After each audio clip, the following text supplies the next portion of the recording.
Essa é forte.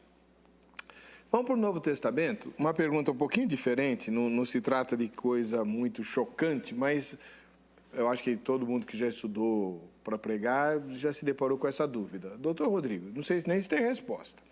Nós temos 4 evangelhos na Bíblia. Os 4 evangelhos apresentam o Senhor Jesus como Salvador. Só que 3 deles, os chamados sinóticos, são extremamente parecidos. Muito parecidos. Parece que um copiou do outro, né? E você tem o Evangelho de João, muito diferente, e João vai dizer que Jesus fez muitas coisas que não estão escritas lá. Por que nós temos 3 evangelhos tão parecidos quando tinha tanta coisa para ser escrita, né? E uma delas é por que só João menciona o maior milagre já acontecido em todas as eras, a ressurreição de Lázaro, tirar um homem podre de 4 dias de dentro do túmulo, e só um evangelho registrar. Tem resposta para isso? Tem. O editor, chamado Espírito Santo. Porque, por exemplo, eu acho que tão miraculosa quanto a ressurreição de Lázaro é o nascimento virginal. Claro. Mas João não fala do nascimento virginal. Ah, não? Não. É verdade, não fala. João não fala. João não fala, ele fala do verbo que se fez carne.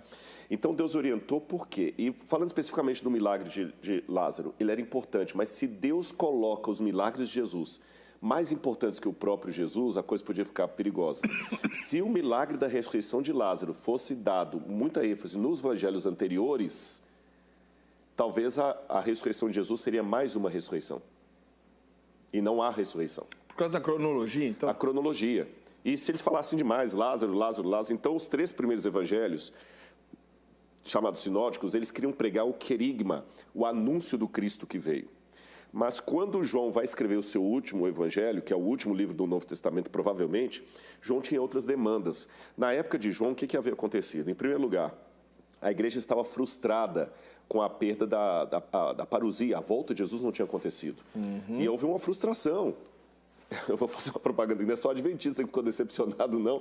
Eles também, eles pensavam, eles também se equivocaram. A igreja cristã primitiva achava, eles não marcaram data, mas eles inconscientemente marcaram. Claro. O próprio Paulo falou, olha, nós os que ficarmos vivos. A esperança era essa.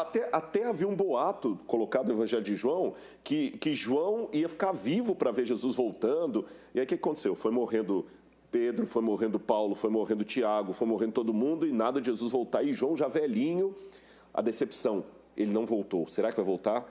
Nesse vácuo da decepção, você tinha a perseguição que já tinha sido por Domiciano, mesmo que foi João, as igrejas funcionavam, mas e o medo de Roma? Terceiro lugar, os discípulos do apóstolo João, que ficaram perdidos depois que João foi decapitado, perdão, do apóstolo João não, de João Batista.